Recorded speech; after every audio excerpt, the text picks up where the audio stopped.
we try to make it comfortable. Here in Dubai, you have a high standard of living and so on. But still there are miseries. Miseries are there for everyone, from the highest down to the lowest.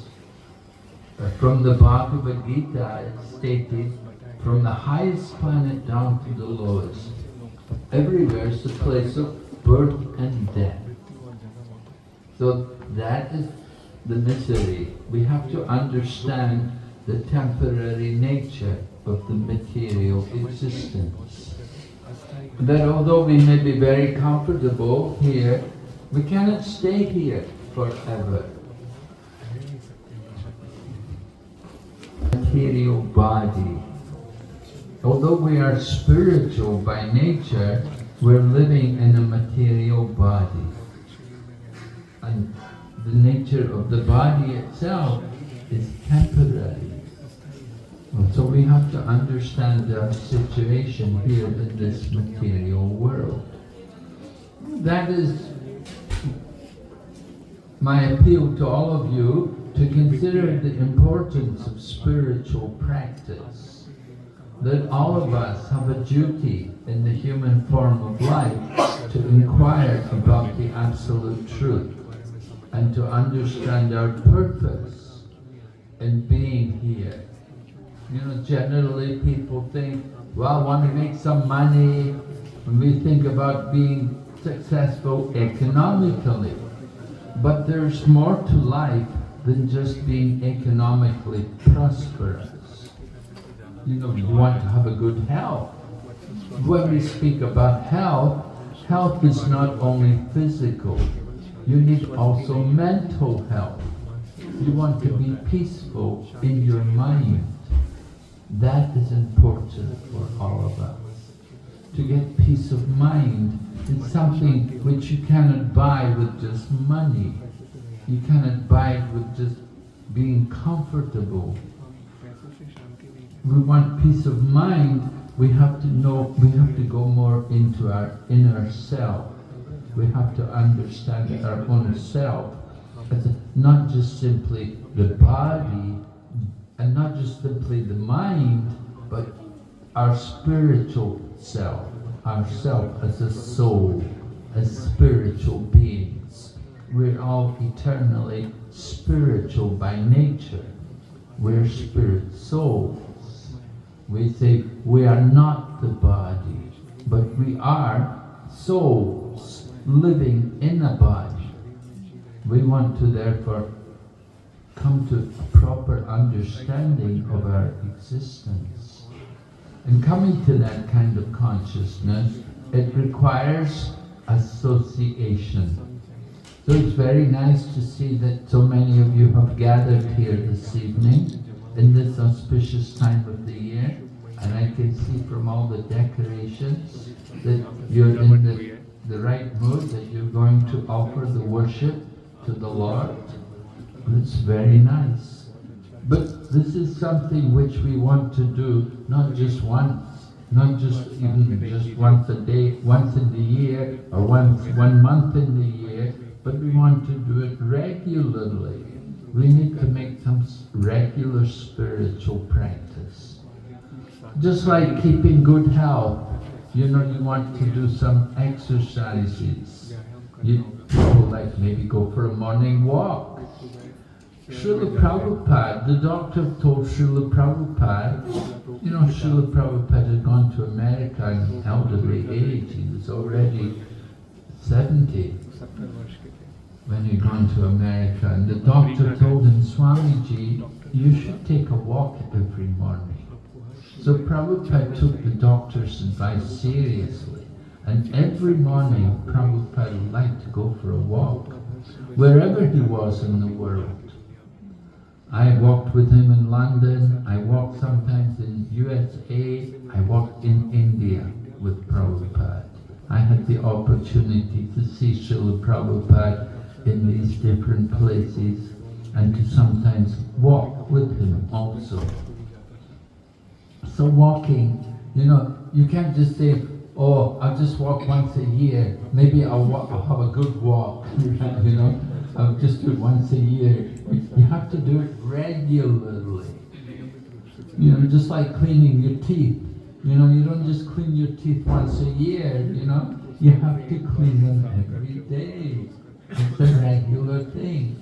And similarly also for spiritual practice. We need to be regular about it. It's something we have to do throughout the year.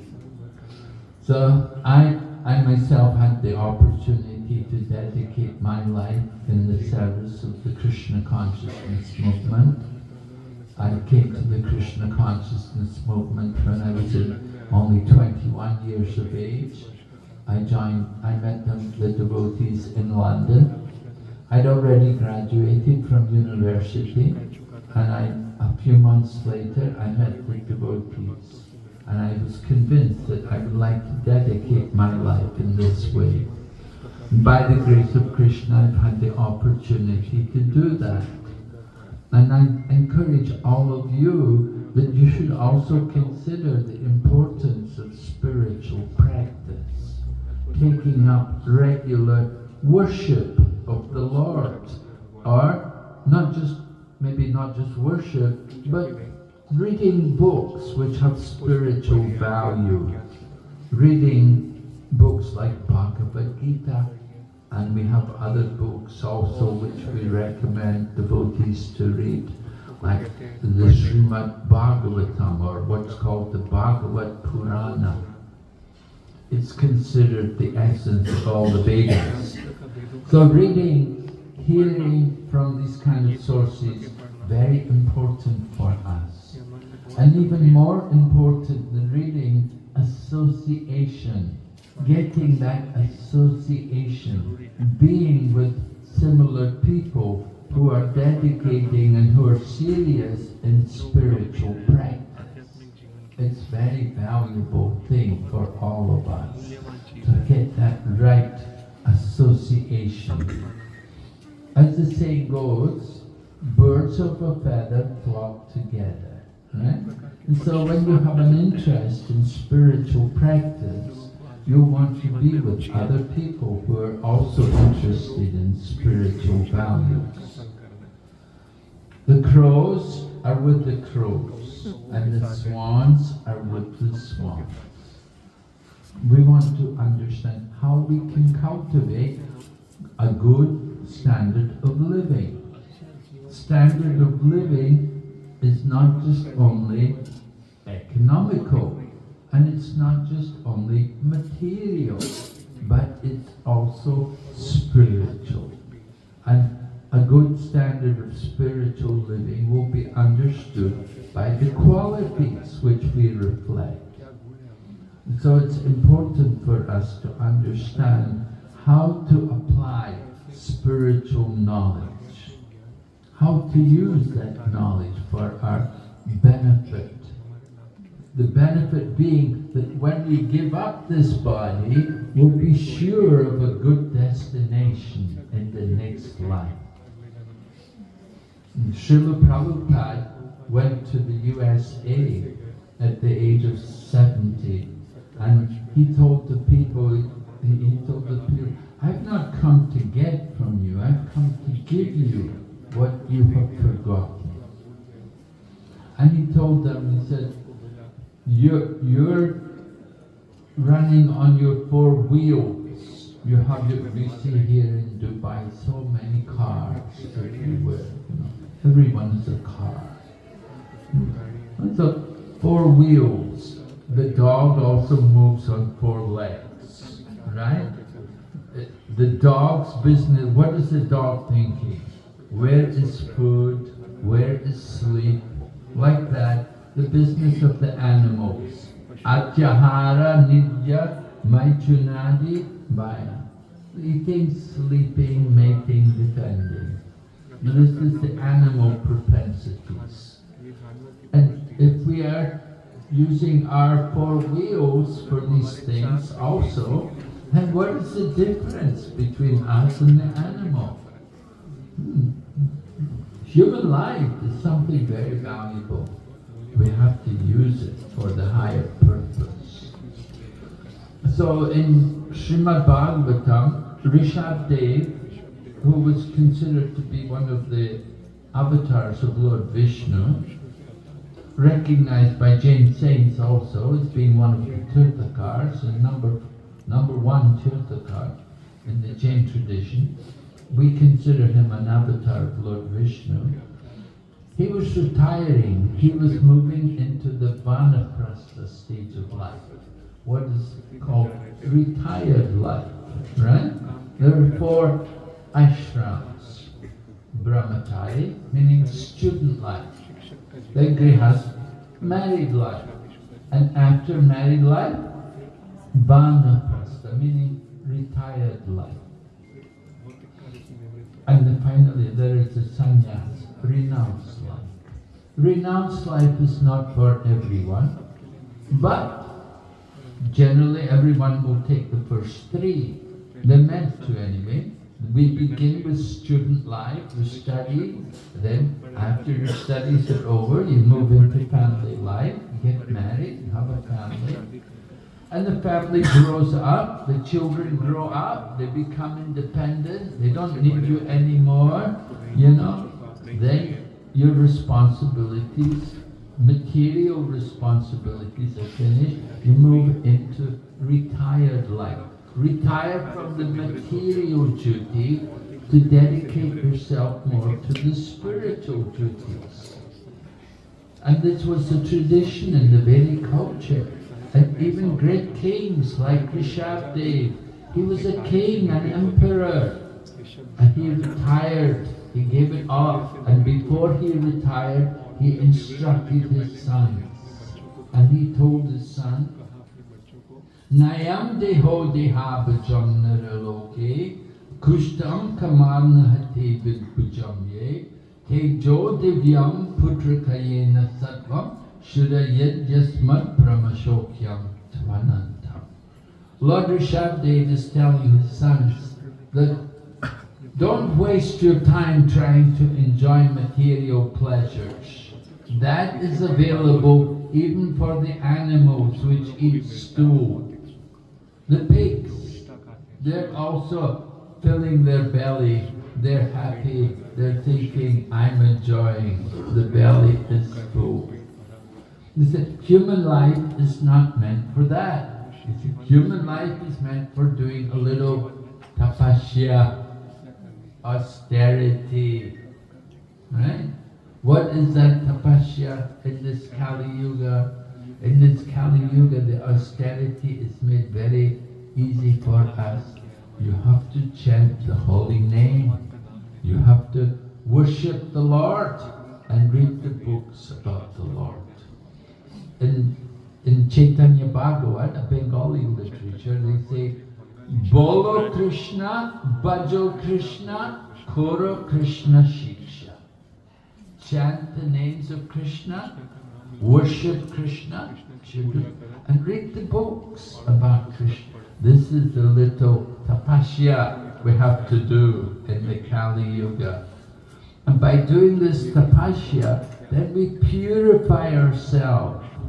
And with that purification, we can experience real pleasure. Real pleasure. The pleasure within.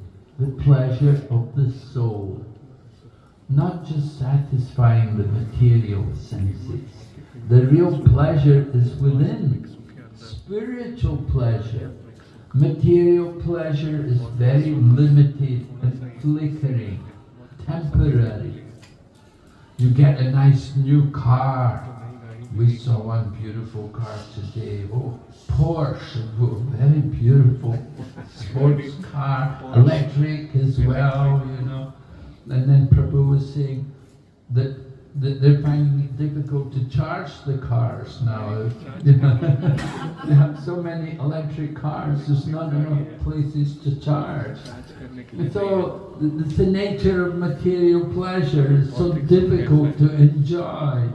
You get things that how long you can enjoy them for. And they wear out, they get old, pleasure diminishes. But spiritual pleasure, always is increasing. It's a very dynamic experience.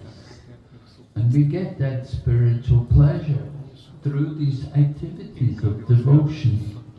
This is the path of Bhakti, the yoga path. Yoga leading to the union with the divine. The path of yoga is important for us to awaken that spiritual peace. And that spiritual peace grows and grows. We can experience the ultimate supreme pleasure of love of God, prema. So this is actually the real goal of life. Chaitanya Mahaprabhu had said, Prem Punarto Mahan. Actual wealth is developing this love for the Lord. Our wealth is not understood just by how many digits we have in our bank account, what gold cards we have, But the real wealth is how much we have developed the devotion for the Supreme Lord. And that can be understood by how we live in this world, by how much we're satisfied and happy to be in any situation in the material world. One can live in any situation. Narayana Parovyakta Swarga Apavarga Narakeshva Pito Yata Darshana. Narayana Parovyakta. I'm forgetting my Sanskrit. Anyway, those who have taken shelter of Lord Narayan, there's no difference between heaven and hell and liberation. They see everywhere the same. Whether you're in Swargaloka or Nara or Vimukti, whether you live, it's all the same for one who has freed from the material entanglement. He sees everywhere because he's taken shelter of the Lord, Narayan. So he doesn't see any difference between the different conditions of the world. We want to come to that kind of consciousness. And we can do it. This is the path of spiritual knowledge. We would say self-realization. To actually come to know ourselves. We think of ourselves as the body. We look in the mirror. We think this is me. But we have to try to make the best make up the best out of a bad bargain. So we try to put on a good face. But the real self is within. It's not the external. It's within. But we have to look within and awaken that spiritual self. And it comes about very easily through the practice of bhakti. And you're doing that here this evening. So my request is that don't just do it only one. Don't be irregular. Try to make it a regular affair. That you can do these things anytime, any place.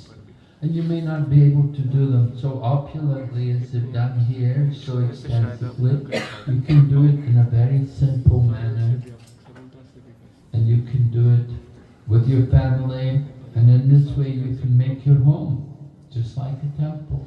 You can make it a very peaceful, happy place. That is our real pleasure in life. And that is how your life can become successful. Okay, so I think I've used up my time. About half an hour.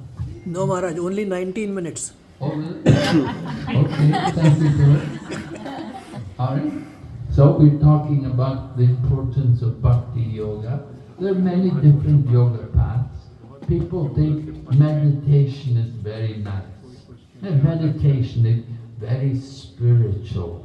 Sitting silently, they think, oh, very spiritual.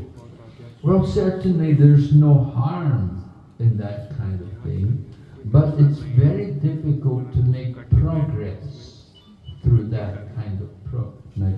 meditation. Just being silent and sitting. Then you think, oh, peaceful, very spiritual. But you progress very slowly through that method. But what is recommended in this age, because this age is the Kali Yuga. You see, in the Satya Yuga, people could do that kind of meditation, sit and meditate. You can read in the Puranas, in the scriptures, it describes about people like Kardama Muni. He meditated for 10,000 years. No, we're Kali Yuga people. We don't live 10,000 years. Hardly we live even 100 years. So, in the Satya Yuga, people could do that kind of meditation. But in the Kali Yuga, we're of a different nature. We're not so qualified. We have a short life. We don't live very long, really. The Christian Bible said 70 years and 10, meaning 70. And once you get to 70, after 70, then you're on bonus time, you know. That means any time you can go. So we have to understand our precarious situation here in the Kali Yuga. We have a short life. Vyasadeva described the condition of people in the Kali Yuga. Vyasadeva, when he wrote the Vedic literature, he could understand the nature of everything, and he predicted the qualities of people in the Kali Yuga. He described how we would have a short life, and he said also we would be lazy. And we see, you know, we are quite lazy, you know. We don't walk anywhere. We have lifts to walk up, to go up the stairs, you know, have lifts. People have lifts in their homes, some people, you know. And what to speak of the apartments. Everywhere, we want machines to do everything. Machine to clean our teeth. Something like that. But we do get quite lazy. And then we're also often misguided. We're easily misdirected. We follow paths which are not so meaningful and so valuable for us. We're unlucky. You know, unlucky could mean many things. You know, we could just have so many troubles with our own life. That could be, we could say, bad luck. But we're all unlucky. It's a very common situation. And we're always disturbed. It's also very common. The diseases of the mind. People to be peaceful. And we see even young children are not peaceful in their minds. Young children are often very disturbed. It's very difficult for them to be peaceful. Medicines, you can see everywhere, pharmacy shops with a huge number of drugs, all for different diseases. So trying to meet the different problems of the society. So Kali Yuga, Vyasadeva said, so many problems in the Kali Yuga. But then he said, there's one good thing about Kali Yuga, that simply by chanting the holy name, one can get all success. Kaler dosha nide rajan astihe ko mahaguna kirtana deva krishnasya mukta sangha paramprajit. The age of Kali is an ocean of faults. Kaler dosha nide rajan, right? You have many doshas in your chart. Have you checked out your chart, your astrological chart? Oh, doshas are there. Oh, right, faults, things are there, not very auspicious things. Maybe you have a dosha. Oh, there was one girl, she had doshas in her chart. They told, first marriage will not be successful. Okay, marry a banana tree. So first marriage was to a banana tree. Then second marriage was successful. So sometimes you do things like that. The age of Kali, ocean of faults, but there's one good thing simply by kirtan. Kalir dosha niti rajan asti eko mahadguna kirtanad eva krishnasya mukta sangha parambraja. Just by chanting the names of Krishna in kirtan, one can get all success in our life. What is the success? The success, now we have this human form of life. But if in the next life we become a dog, then what is the good? We've wasted the human life.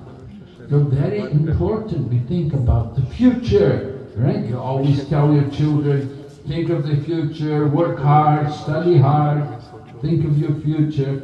We have to also think of our future. We're getting older. We're not going to live forever. Anytime we can leave the body. When we leave where are we going to go? Where do you want to go? If you don't know where you want to go, then it doesn't matter.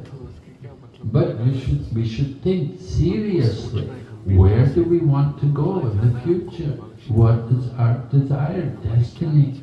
You want to come back again in the future? Come back to Dubai? Come back as a tree in Dubai. You don't know what would be the destiny, what would be our destiny. We have to be very careful and think about the future. When we give up this body, Krishna says in Bhagavad Gita, Yam yam vapi smaram bhavam chachite anti kalevaram. Whatever we remember at the end of life, we'll go to that destination in the next life.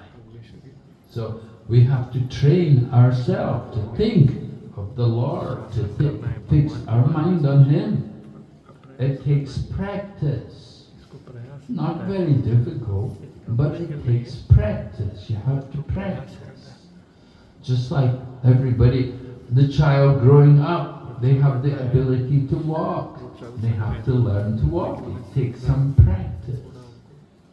They go to school, they learn to read and write. It takes some practice. Similarly, we have to practice bringing the mind to think of the Supreme Lord and to understand we have a relationship with Him. What is that relationship? He is the Master and we are His servants. You may say, oh, I don't want to be servant.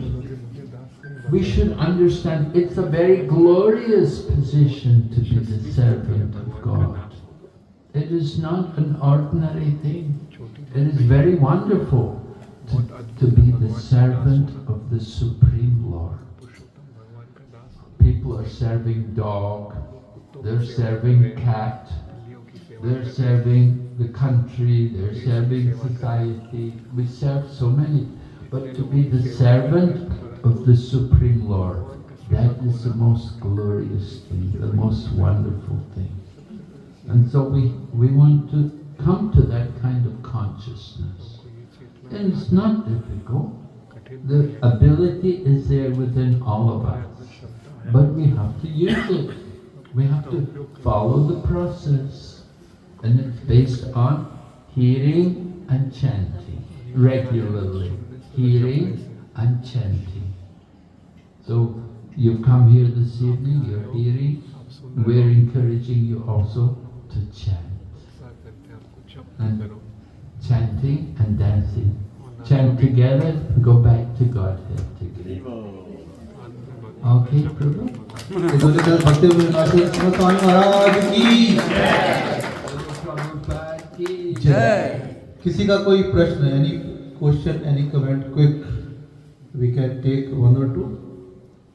Don't hesitate. अगर कोई किसी का कोई आज के topic से related या वैसे भी कोई अगर प्रश्न है तो it's difficult to find a spiritual guru in in this part of the world. लेकिन आज हैं तो उसका take advantage of your questions. किसी के मन में कुछ आ रहा है तो Maharaj, constant remembrance will come also through practice. Yes, constant remembrance. Just like in Bhagavad Gita, Arjuna was told about concentrating the mind, and he said, my mind is more restless than the wind. Very difficult to control the mind. My mind is turbulent, obstinate, restless, chanchala himana Krishna. He said. So chanchal. So yes, Krishna said, yes, I know it's difficult, but by practice and detachment, it's possible. So two things are required. Not only practice, but also detachment from the material, right? We have to let go a little of the material things. That's required in order to be successful with the practice. If you're holding on to the material, then it will be difficult to progress. Thank you. Right? So, detachment, how to let go. Just like there's a story, the one man came to his teacher and said, you know, I'm so attached, how can I let go? I'm so attached. So his guru told him, said, oh, okay. He said, just wait, in the future I will tell you. So later that day, he heard this guru yelling out, help, let me go. Help, let me go. Let me go. He came running, he saw his teacher. He was holding onto a tree, had his arms around the tree, he was shouting, help, let me go, let me go. And so the student said to the teacher, he said, teacher, Guruji, what's wrong? He said, I want to let go. And the teacher said to the student, he said, yes. He said, you were asking me about letting go, how to get detached.